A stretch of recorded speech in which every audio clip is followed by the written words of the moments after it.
Sumit tutorial এই YouTube চ্যানেলটি তোমরা সবসময় পাশে থাকবে এবং চ্যানেলটিকে যারা নতুন তারা অবশ্যই চ্যানেলটিকে সাবস্ক্রাইবার করবে, পাশে থাকা বেল আইকনকে প্রেস করে সমস্ত অল নোটিফিকেশনকে জারি করে রাখবে।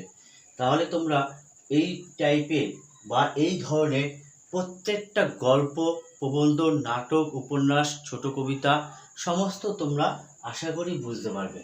এটি একটি ক্ষুদ্র চ্যানেল, আমার ক্ষুদ্র প্রচেষ্টা। তোমরা পুরোটা দেখে আমার পাশে থাকলে আমার এই ক্ষুদ্র প্রচেষ্টা একদিন বৃহৎ আকার রূপ ধারণ করবে। তোমরা অবশ্যই সুমিত টিউটোরিয়াল ইউটিউব চ্যানেলটির পাশে থাকবে এবং চ্যানেলটিকে অবশ্যই সাবস্ক্রাইবার করে রাখবে এবং চ্যানেলের পাশে থাকা বেল আইকনকে প্রেস করে সবাই সমস্ত নোটিফিকেশনকে জারি করে রাখবে। তাহলে এই ধরনের প্রত্যেকটা গল্প, উপন্যাস, প্রবন্ধ তোমরা অনায়াসে বুঝে যাবে এবং সমস্ত বন্ধুদের মধ্যে এই চ্যানেলটিকে শেয়ার করবে। তোমরা পুরো গল্পটা বুঝতে পারলেই আমার সার্থকতা। আমার ক্ষুদ্র প্রচেষ্টা তখনই সার্থকতা লাভ করবে যখন তোমরা পুরো ভিডিওটা দেখবে, চ্যানেলটির পাশে থাকবে। চলো আজকে আর কথা না বাড়িয়ে শুরু করি। বিশাল ডানার এক থুতথুরে বুড়ো গল্পের বিষয়বস্তু কি বলছে? এই গল্পটি আন্তর্জাতিক গল্প। আন্তর্জাতিক গল্প। এই গল্পে দুটো চরিত্র রয়েছে, একটা প্লাই, একটা এলিসেন্দা। প্লাই ও এলিসেন্দা। এগুলোতে নামগুলো আনকমন হবে কেন এটি একটি বিদেশি গল্প। বিদেশি গল্প তাই বলছে প্লাই ও এলিসেন্দা দুটি চরিত্র। তাদের নবজাতক শিশুর জ্বর, অর্থাৎ বৃষ্টির তৃতীয় দিনে, এখানে একটা বৃষ্টির তৃতীয় দিনে তার নবজাতক শিশুর জ্বর। তার জন্য প্লাই ও এলিসেন্দা কী হয়েছে, সারা উঠোনে, অর্থাৎ গল্প কি বললাম একটু আমি, যে প্লাই ও এলিসেন্দা এখানে দুটি চরিত্র, তাদের নবজাতক শিশুর জ্বর। সেই নবজাতক শিশুর জ্বর কী কারণে তা অনুসন্ধান করতে গিয়ে প্লাই দেখে তার উঠোনে সারা উঠোন কাঁকড়ায় ভরে গেছে। সেই কাঁকড়া পচা দুর্গন্ধে শিশুটির বোধহয় জ্বর হয়েছে। এই ভেবে প্লাই কী করে, সমস্ত কাঁকড়াগুলোকে নিয়ে সমুদ্রে ফেলতে যাচ্ছে, অর্থাৎ ফেলেছে সমুদ্রে। ফেলে যখন বাড়িতে ফিরছে তখন সে দেখে বাড়ির এক কোণে, অর্থাৎ উঠোনের এক কোণে একটি বুড়ো কুঁজো হয়ে পড়ে রয়েছে, যার দুটো ডানা রয়েছে। বিশাল আকৃতির একটা বুড়ো, যার দুটো ডানা রয়েছে, যার সে বুড়ো উপুড় হয়ে পড়ে রয়েছে। সেই বুড়োকে তিনি লক্ষ্য করেন, যার পরনে রয়েছে ন্যাকড়া কুড়ুনির পোশাক, মাথায় চুল নেই, রোগা জীর্ণ শরীর, বেশ লম্বাটে একটি বুড়ো উপুড় হয়ে পড়ে রয়েছে। এবং প্রায় ভাবে যে কি বোধ হয় এ কোথা থেকে একটা সমুদ্রে ভাসতে ভাসতে কোনো এক দেশের নাবিক হয়তো এখানে এসে পড়ে রয়েছে। কেউ বলে না, এই জোচ্চোর, প্রেতবাজ, এ কোনো বাজে উদ্দেশ্য নিয়ে এখানে এসেছে। আবার পাদ্রে গনসাগা, পাড়ার এলাকার সমস্ত পরিসিনীরা, অর্থাৎ প্রতিবেশীরা সবাই এসে ওখানে হাজির হয় এবং নানা রকম লোক নানা মন্তব্য করতে থাকে বুড়োকে নিয়ে। তখন সে প্লাই ও এলিসেন্দা দেখে আস্তে আস্তে ভিড় জমে যায়।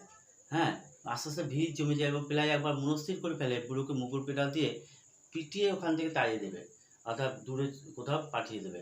কিন্তু তা সে করে না। সে যখন আস্তে আস্তে ভিড় জমতে থাকে তার উঠোনে, সে প্লাই তখন একটা বুদ্ধি খেলে তার মাথায়। বুদ্ধিটি কি, পুরো বাড়িটিকে ঘিরে দেয়। ঘিরে দিয়ে যে মুরগির খাঁচা ছিল তার বাড়িতে, সেই খাঁচার মধ্যে ওই বুড়োকে রাখা হয় এবং পুরো বাড়িকে ঘিরে দেওয়া হয় এবং বুড়োকে দর্শনী বাবদ একটা নির্দিষ্ট পয়সা ধার্য করে। কত? 5 সেন্তাব্য বুড়ো একটা দর্শনী বাবদ পয়সা ধার্য করা হয় বুড়োকে দেখার জন্য।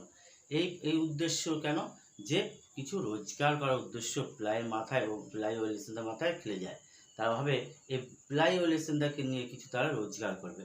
এই উদ্দেশ্যে তারা কি করে, একটা পুরো বাড়িটাকে ঘিরে ফেলে এবং মুরগির খাঁচার মধ্যে তাকে বেশ সযত্নে ওখানে রাখা হয় এবং দূর প্রান্ত থেকে লোক আসে বুড়োটার কাছে।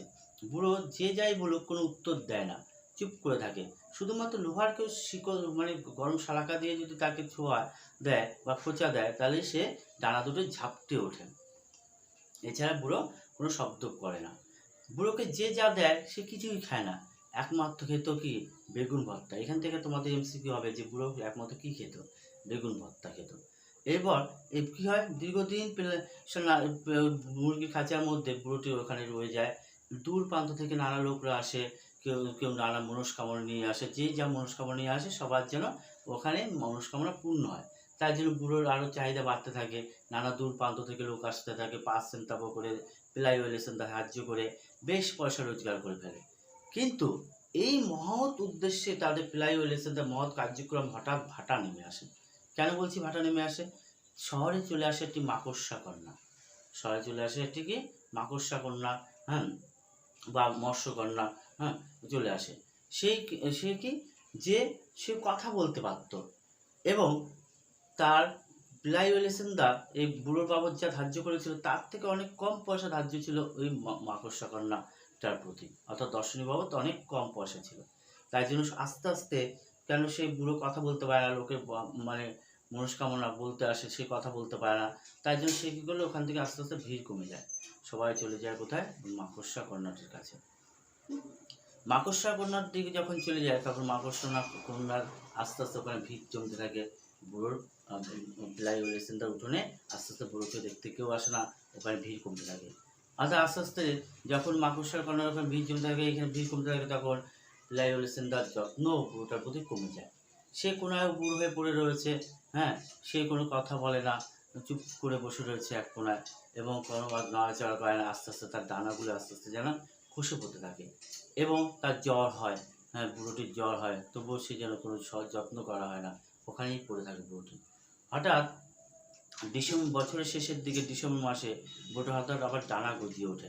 প্লাইওয়েলেশনদা যখন রান্নাঘরে কাজ করছে তখন দেখে প্লাইওয়েলেশনদার চক্ষু চড়ক কাজ হয়ে যায়, কারণ দেখে বুড়োটির ডানা মেলে তাদের রান্নাঘরের চালের উপর থেকে উড়ে চলে গেল। গল্পটা হচ্ছে বিষয়টা এইটুকুনি, কিন্তু গল্পটা সামান্য ছোট বিষয়বস্তু বললাম কেন, তোমাদের এখান থেকে কোনো বড় প্রশ্ন নেই, শুধুমাত্র এমসিকিউ আছে, শুধু এমসিকিউ, কয়েকটা এমসিকিউ হবে 5 নম্বরে। তার জন্য কি তোমার বেশি গল্পটা শুধু 1-2 বার রিভাইজ দিলে আর গল্পটির বিষয়টা বুঝে গেলে 5 নম্বর শর্ট কোশ্চেনের গল্পটা পাঠ্য বইটা সুন্দর করে 3-4 বার পাঠ্য বইটা পড়লে তোমরা কী পারবে, এমসিকিউগুলো পেয়ে যাবে। আর গল্পের বিষয়বস্তুটা ভালো করে শুনে নাও আরেকবার, তাহলে তোমরা অবশ্যই সমস্ত প্রশ্নের উত্তর করতে পারবে। কি বলছে, তাহলে কি বললাম যে এছাড়াও আরও লোকের গল্প, আরও লোক এসেছিল প্লাইওয়েলেশনদা উঠোনে বুড়োকে দেখতে। কেউ বুড়োকে ন্যাপথলিন খাওয়ার উপদেশ দিয়েছিল, পরীক্ষা প্রশ্ন আসবে যে বুড়োকে পাড়াপড়শিরা কী খাওয়ার উপদেশ দিয়েছিল, অ্যান্সার হবে ন্যাপথলিন। বা কেউ নানা রকম চা পারত, ছুঁড়ে মারত বুড়োকে খাওয়ার জন্য, কিন্তু বুড়ো কিছুই খেত না, খেত কি একমাত্র বেগুন ভর্তা। তাহলে তোমরা কি বললে যে বৃষ্টির কোনো এক তৃতীয় দিনে অবিরান্তভাবে বৃষ্টি হচ্ছে, প্লাইওয়েলেশনদার এক নবজাত শিশু যে জ্বরে আক্রান্ত, সেই জ্বরটির কারণ অনুসন্ধান করতে গিয়ে প্লাইওয়েলেশনদা দেখে যে তার উঠোনে প্রচুর কাকড়া, সে মরে পড়েছে, সে পচা দুর্গন্ধে হয়তো তাদের নবজাত শিশুটির জ্বর এসেছে। এই ধারণা নিয়ে প্লাইওয়েলেশনদা কী করে, সে ওই কাঁকড়াগুলো নিয়ে সমুদ্রে ফেলে আসছে। ঠিক সেই সময় দেখে তার বাড়ির এক কোণে, উঠোনের এক কোণে একটি বুড়ো কুঁজো হয়ে পড়ে রয়েছে, যার মাথায় চুল নেই, পরনে ন্যাকড়া কুর্নির পোশাক, রোগা জীর্ণত শরীর, হ্যাঁ, যা দেখে সবাই আটকে ওঠার মতো। সেই বুড়োকে দেখে প্লাইওয়েলেশনদা ভাবলো যে এই কোথা থেকে আসলো।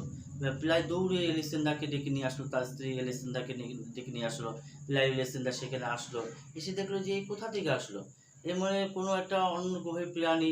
কেউ ভেবেছে না চোর ফেরেতবাজ, আবার কেউ ভেবেছে কি না এ কোনো দেবদূত হতে পারে, কেউ ভেবেছে না সমুদ্রের নাবিক পথ হারিয়ে যেন এখানে এসেছে। কিন্তু প্লাই ভেবেছিল তাকে মুকুর পেটা দিয়ে বার করে দেবে, কিন্তু তা করেনি। শেষ কেন করেনি, এই সকাল হতেই তাদের উঠোনে কী হয়, আস্তে আস্তে ভিড় জমতে থাকে, নানা লোকে নানা মন্তব্য করতে থাকে। কেউ বলে আমাদের দেবদূত, হ্যাঁ, আমাদের সবার উপকার করার জন্য এখানে এসেছে। কেউ বলে না এই চোর ফেরেতবাজ কোনো কুমতলব নিয়ে এসেছে। কেউ বলে না সকাল 7টার সময় পাদ্রী কোন শাখায় এসে উপস্থিত হয়, তো সে তার মন্তব্য করে, নানা রকম মন্তব্য করতে থাকে। প্রতিবেশীরা লোক তার উঠোনে ভর্তি হয়ে যায়। তখন প্লাইওয়েলেশনদার মাথায় একটা বুদ্ধি খেলে যায়। তারা ভাবে এই লোকগুলি যখন আস্তে আস্তে চলে আসছে তাদের উঠোনে, একে দর্শনী বাবদ কিছু পয়সা ধার্য করা যাক। তাই করে তারা কিছু বুড়োকে দেখার জন্য পাঁচদিনতাব্য বলে দর্শনী বাবদ ধার্য করা হয়। সারা উঠোনটিকে বেড়া দেওয়া হয়, বুড়োকে রাখা হয় মুরগির একটি ছোট খাঁচায়, এবং কি সেইখানে পাঁচদিনতাব্য করে ধার্য করা হয়। বুড়োকে অনেকে নাকথুবড়ি খাওয়ার উপদেশ দিয়েছিল, কেউ নানা জিনিস ছুঁড়ে খেতে দিত, কিন্তু সে বুড়ো কিচ্ছু খেত না, শুধুমাত্র খেত বেগুন ভর্তা। বুড়ো একমাত্র খাদ্য ছিল বেগুন ভর্তা। সেই বুড়ো বেগুন ভর্তা খেত। হঠাৎ বুড়োকে যখন মুরগি খাঁচায় রাখা হয়, দূর প্রান্ত থেকে নানা লোক আসে বুড়োকে দেখতে, যে একটা অন্নগ্রহী প্রাণী বা দেবদূত, এই যেন খবরটা চারিদিক ছড়িয়ে পড়তে থাকে। সেই ছড়িয়ে পড়ার খবর সে ভাবে বুড়োকে একবার সবাই ভাবে দেখে আসি, এইভাবে তার উঠোন ভরে যায়। এবং যে যা মনস্কামনা নিয়ে, কেউ ল্যাংড়া পা ঠিক হওয়ার জন্য, কেউ চোখ ঠিক হওয়ার জন্য, নানান রকম মানসিক নিয়ে তার বুড়োর কাছে আসে। কিন্তু বুড়োর যা মানসিক করে সবার তা যেন সফল হয়। তাই যে বুড়োর চাহিদা আরও দিন দিন বাড়তে থাকে, লোক প্রচুর ভিড় করতে থাকে বুড়োর উঠোনে, পিলাইওয়ালি সিন্দার উঠোনে। তার জন্য পিলাইওয়ালি সিন্দার রোজগার বেশ ভালো হয়। কিন্তু এই রোজগারে হঠাৎ কী হয়, একটা ভাটা নেমে আসে। কেন বললাম ভাটা নেমে আসে? শহরে চলে আসে আরেকটি প্রদর্শনী, যার প্রদর্শনীটি হচ্ছে কি একটা মাকড়সার প্রদর্শনী, একটা মাকড়সার প্রদর্শনী। তাই গল্পটা একটা যেন জাদুকর বিশিষ্ট একটি গল্প, যার কোনো বাস্তবিকতা কিছুটা আছে, আবার জাদুকরের কিছু প্রসঙ্গ রয়েছে, তাই জন্য দুটো মিক্সড নিয়ে একটা গল্প। যে মাকড়সা কন্যা চলে আসে, তার দর্শনী বাবদ অনেক কম ধার্য করা হয়। তাই সবাই, এবং ওই কন্যাটা আবার কি কথাও বলতে পারে, সবার মনের ভাষা প্রকাশ করে, হ্যাঁ, বোঝে, তার মতো করে প্রকাশ করে। তাই জন্য সমস্ত দর্শকরা চলে যাচ্ছে কোথায়? মাকড়সা কন্যার ওখানে। মাকড়সা কন্যার ওখানে যখন চলে যাচ্ছে, তখন কি তার পিলাইওয়ালি সিন্দার উঠোন আস্তে আস্তে ফাঁক হয়ে যাচ্ছে।